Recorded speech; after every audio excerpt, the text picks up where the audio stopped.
Halo semua, kembali dengan saya Apoteker Cindy Sagita Putri. Kali ini saya akan membahas tentang perbedaan tenaga kesehatan dengan asisten tenaga kesehatan. Nah sebelumnya bagaimana kabar kalian? Semoga baik-baik aja ya. Oke, daripada kita membuang waktu yang cukup lama, yuk kita langsung masuk ke definisinya. Menurut Permenkes nomor 36 tahun 2014 tentang tenaga kesehatan, tenaga di bidang kesehatan dibagi menjadi dua, yaitu tenaga kesehatan dan asisten tenaga kesehatan. Tenaga kesehatan atau yang sering disingkat dengan nakes adalah setiap orang yang mengabdikan diri dalam bidang kesehatan serta memiliki pengetahuan dan atau keterampilan melalui pendidikan di bidang kesehatan yang untuk jenis tertentu memerlukan kewenangan untuk melakukan upaya kesehatan. Sedangkan asisten tenaga kesehatan memiliki definisi setiap orang yang mengabdikan diri dalam bidang kesehatan serta memiliki pengetahuan dan atau keterampilan melalui pendidikan di bidang kesehatan. Jadi, baik tenaga kesehatan maupun asisten tenaga kesehatan wajib memiliki pendidikan di bidang kesehatan. Kemudian, apa sih perbedaan dari tenaga kesehatan dengan asisten tenaga kesehatan? Tenaga kesehatan menurut Permenkes nomor 36 tahun 2014 harus memiliki kualifikasi umum diploma 3 atau D3, kecuali tenaga medis. Yang termasuk ke dalam tenaga medis adalah dokter.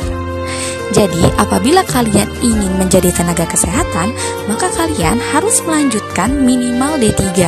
Bisa juga S1, program profesi, S2, maupun S3. Nah, siapa saja sih yang masuk ke dalam kategori tenaga kesehatan? Nah, yang pertama, ini adalah tenaga medis. Contohnya adalah dokter. Yang masuk ke dalam kategori dokter ini bisa dokter umum, dokter spesialis, dokter subspesialis, maupun dokter hewan. Yang saya contohkan ini adalah Dr. Boy Abidin. Beliau adalah dokter obgyn, subspesialis, fertilitas, dan juga sistem reproduksi. Kemudian yang kedua adalah analis laboratorium. Di sini, analis laboratorium memiliki jenjang pendidikan D3 ataupun D4. Dan yang terakhir adalah apoteker. Apoteker sendiri adalah berasal dari sarjana farmasi yang kemudian melanjutkan ke program profesi apoteker. Kemudian apa sih perbedaannya dengan asisten tenaga kesehatan? Menurut Permenkes nomor 80 tahun 2016, asisten tenaga kesehatan merupakan lulusan dari SMK atau di bawah jenjang diploma 3 di bidang kesehatan. Nah, contoh dari asisten tenaga kesehatan adalah asisten tenaga kefarmasian. Ini adalah Gina yang merupakan lulusan SMK Kesehatan Global Cendekia jurusan farmasi. Sekarang dia sudah bekerja di salah satu apotek di Jakarta Utara. Nah, bagaimana sih contohnya dalam kehidupan sehari-hari? Ini adalah Jin. Aduh, kalau dipanggil Jin nanti takutnya menjadi jinnya Aladin ya. Oke, kita ganti ya. Ini adalah Mas Asep. Nah, Mas Asep bingung.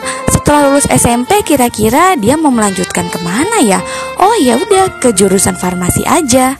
Nah, makanya Mas Asep setelah lulus dari SMP, ia melanjutkan ke SMK Kesehatan jurusan farmasi. Selanjutnya, setelah Mas Asep lulus dari SMK Kesehatan jurusan farmasi, maka ia akan menjadi asisten tenaga kefarmasian atau bisa disingkat juga dengan ATK. Nah, di sini yang perlu diperhatikan adalah Mas Asep harus memiliki kompetensi di bidang farmasi. Maka Mas Asep akan menjadi seorang asnakes. Kemudian apabila Mas Asep ingin melanjutkan lagi kuliah di suatu universitas dalam jenjang D3 atau S1 farmasi, maka Mas Asep setelah lulus akan menjadi tenaga teknis kefarmasian atau yang biasa disebut TTK. TTK sendiri termasuk ke dalam kategori tenaga kesehatan karena Mas Asep sudah melanjutkan kuliah minimal diploma 3. Oke, selesai sudah penjelasan saya mengenai perbedaan tenaga kesehatan dengan asisten tenaga kesehatan. Apabila ada pertanyaan, jangan lupa untuk komen. Dan terima kasih banyak ya untuk like dan juga subscribe-nya. Dadah!